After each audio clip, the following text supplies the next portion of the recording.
Hello, dear friends. It's a new story from Lubavicher Hasidim history from the book of Rebbe. Story goes like this. Rebbe Sholem Dov Ber, or Rabbi Rashab, passed away in 1920. Rabbi Yosef Yitzchak, his son, became his successor. His name was Rabbi Rayatz, abbreviation, the head of Lubavicher Hasidim. Measured by ordinary standards, he was in the prime of life. He met his 40th birthday, the father of the family, the head of the yeshiva Tamchet Minim. What else do you need? But in order to bear the title of Rebbe, the head of the Hasidim, he may have seemed too young to someone. But the main problem was something else. The very concepts of Rebbe, Hasid, were declared outdated, devoid of meaning. The creator and creation were replaced by a dance of bacteria. The streets were named after robbers. If someone remembers history of Soviet Russia, 1920, it's right after the Great October Revolution, right of the Civil War, and people were more interested about theory of revolution of Darwin. They were interested about chemistry, about physics, etc. And I remember I read one Nobel Prize winner in 1982. He was a chemist, scientist, and he was saying an interesting thing. He said, when people think that bacteria, protein, amino acids came up themselves. So he said, imagine mountain of metal scrap and hurricane winds over this mountain.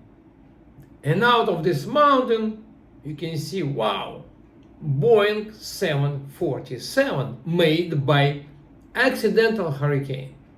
He said, this probability is higher, millions times higher than probability that protein and amino acids will be born themselves. But time was very suspicious and the world turned inside out, and with such eagerness, with such active help from all segments of the population, that prudent people decided that in the near future there is one recipe: to lie low and wait. Keep low profile. Therefore, when the new Lubavicher Rebbe appeared in Moscow with a plan to restore Jewish life in Soviet Russia, people couldn't believe their ears. This plan included the organization of an underground network of headers and yeshivas. He envisioned a centralized system for paying Torah teachers in places, most of them, where they could not receive it from the Jewish community. Finally, and this is the point, all the risk, all the work, for the sake of people who didn't ask for. They didn't care about Judaism anymore. The younger generation was interested in the airplane propeller, a tractor nut, and not in discussion of the Talmud, not in the sacrifice of Yitzchak. And for the sake of such, to stick your head in the news,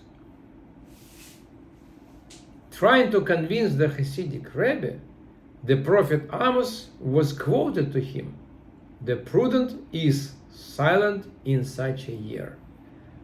But Rebbe Rayatz, Rebbe Yosef Yitzchak, didn't want to remain silent.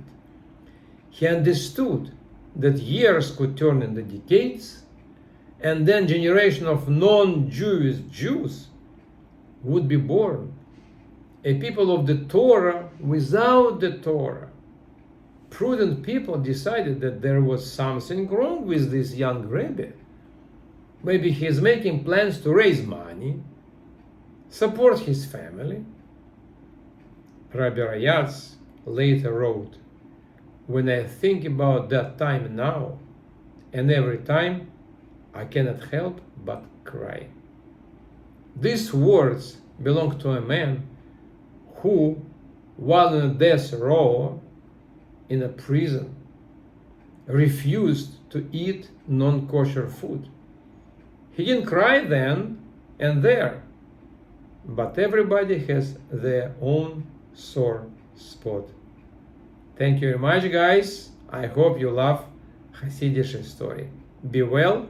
See you next time.